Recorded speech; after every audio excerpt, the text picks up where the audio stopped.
The first time I saw the woman, she was standing in the rain outside my bedroom window. I lived on the 4th floor. There was nowhere for her to stand. I remember thinking that before I became frightened. That was what made me sight so strange. My first thought wasn't a ghost. It was, how did she get up there?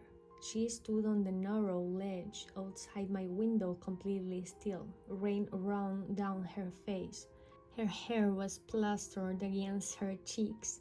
She wore a dark blue coat that looked decades out of place. I couldn't see her eyes clearly, but I knew she was looking at me. I didn't move, neither did she. Then lightning flashed. For a fraction of a second I saw her face. She was crying, not screaming, not angry, just crying. I stepped toward the window. She raised one finger to her lips. Then she pointed behind me. I turned, nothing. Then I looked back, she was gone. The window was locked from the inside. I checked 3 times. I didn't sleep that night. The following morning I convinced myself I dreamed her. It was easy enough. I had been working too much. I hadn't slept properly in weeks. I lived alone. My building was old. Old buildings make noises. Old buildings have drafts. Old buildings make you see things when you're tired. That's what I told myself. Then I found the footprints, wet footprints, inside my apartment. They began beneath the bedroom window.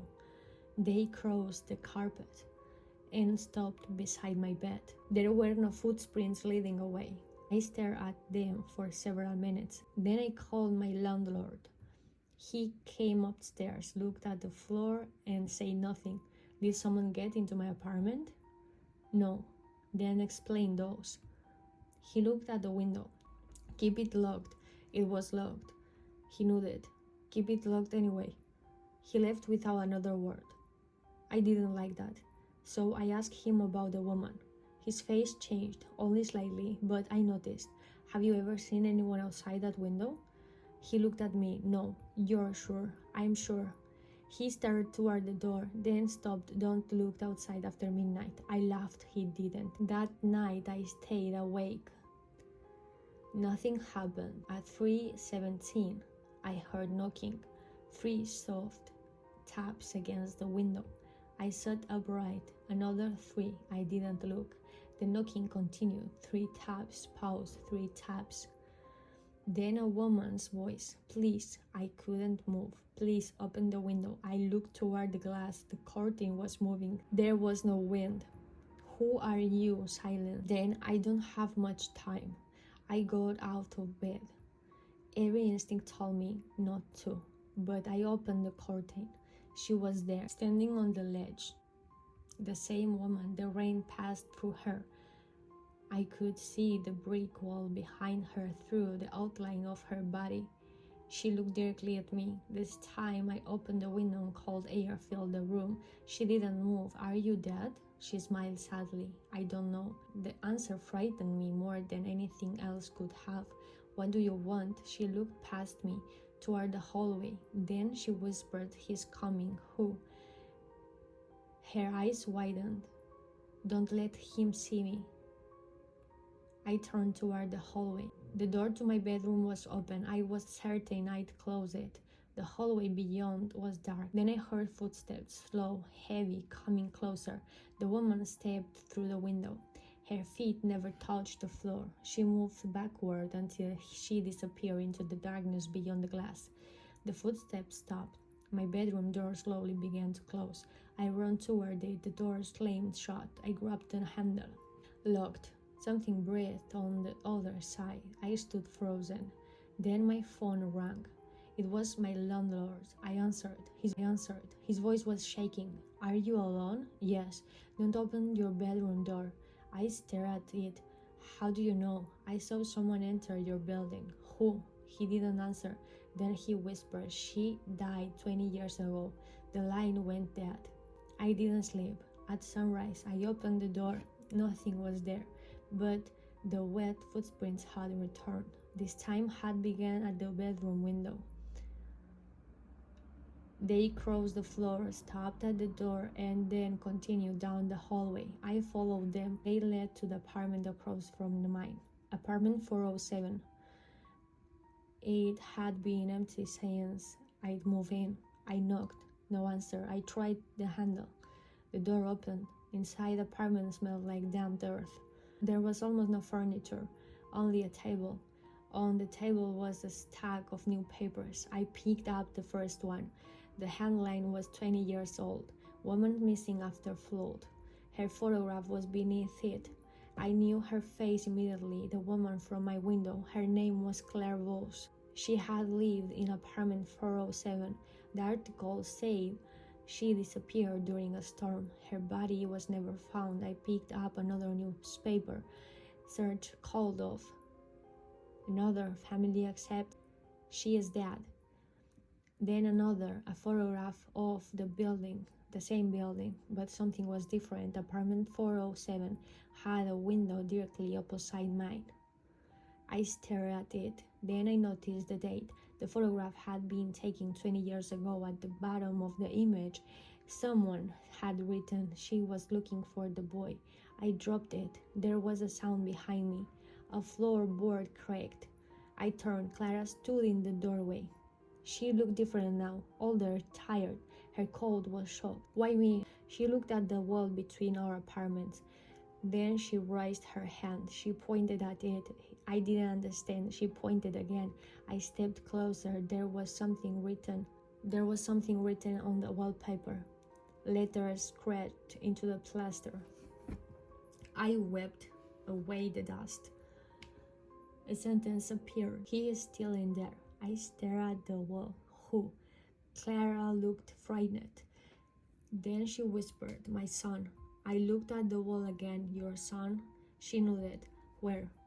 She touched the plaster. Behind it. I stepped backward. That's impossible. She looked at me. That's what they said about me. That night I called the police. They came. They searched the apartment. They found nothing. No hidden room, no body, no evidence. One officer told me I should get some sleep. The other asked if I'd been drinking. They left. I stayed awake. At 3:17, the knocking returned. But this time, it wasn't coming from the window. It was coming from the wall. 3 taps. Pause. 3 taps. I sat on the floor. My hands were shaking. Clara? 3 taps. Is your son in there? 3 taps. I pressed my ear against the wall. At first I heard nothing. Then a child's voice whispered, she's not supposed to let you hear me. I pulled away. Who are you? My name is Daniel. My stomach dropped. That was my name. No, not Daniel. I had misheard him. I pressed my ear back against the wall. What did you say? The child whispered, Daniel. I stumbled backward. The room went cold. Then I saw Clara standing in the corner. She was crying. That's my name. She nodded. Why?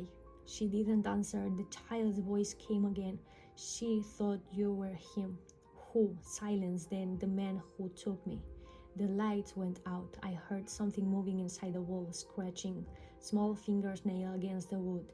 Then a man's voice spoke from directly behind me. Daniel. I turned. Nobody. The voice came again. Daniel opened the door. I ran. I don't remember leaving the apartment. I remember the stairs. I remember the rain outside. I remember running down the street barefoot. And I remember looking back. There was a woman standing in the 4th floor window. Clara. She was watching me. Behind her stood a man. Tall. Thin. His face hidden in shadow. He placed one hand on her shoulder. She turned toward him. Then she screamed. I went back. I don't know why. Maybe because I knew she was trying to warn me. Maybe because I couldn't leave her there. When I reached the 4th floor, apartment 407 was open. The hallway was empty. I entered. The wall was covered in writing. Hundreds of names, dates, little drawings, messages. Some were decades old, some looked fresh. At the bottom of the wall was a child's drawing, a house, a woman, a boy. And a tall black figure standing behind them. Underneath it in crooked handwriting, "He can only come in if someone opens the window." I looked toward the bedroom. My bedroom, the window was open.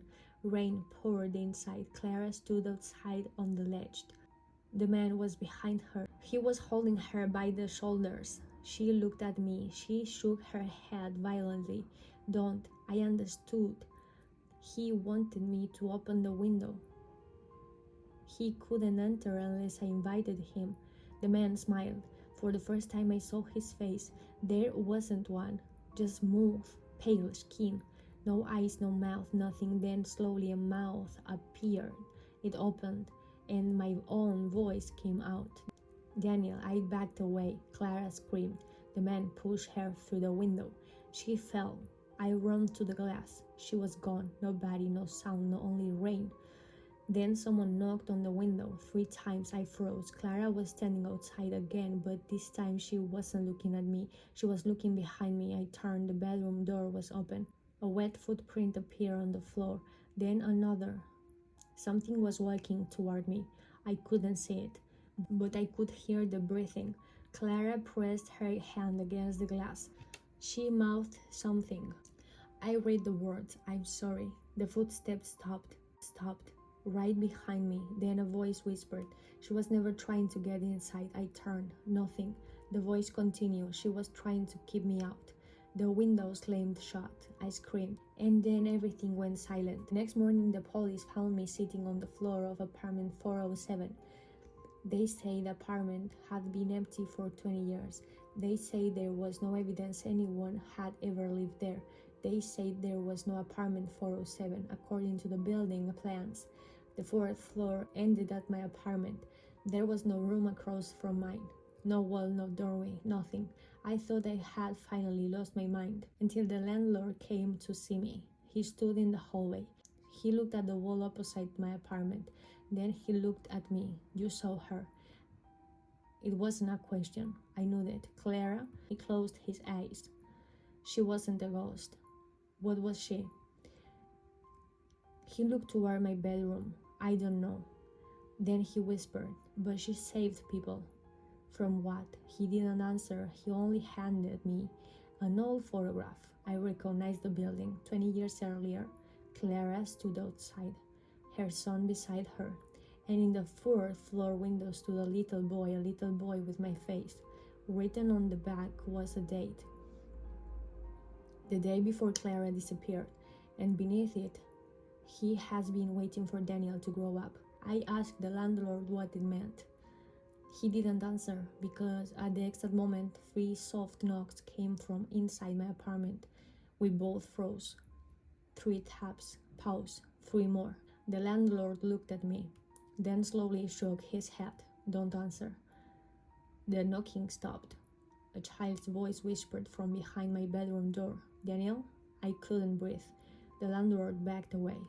The voice came again. "Daniel, it's me." I recognized it.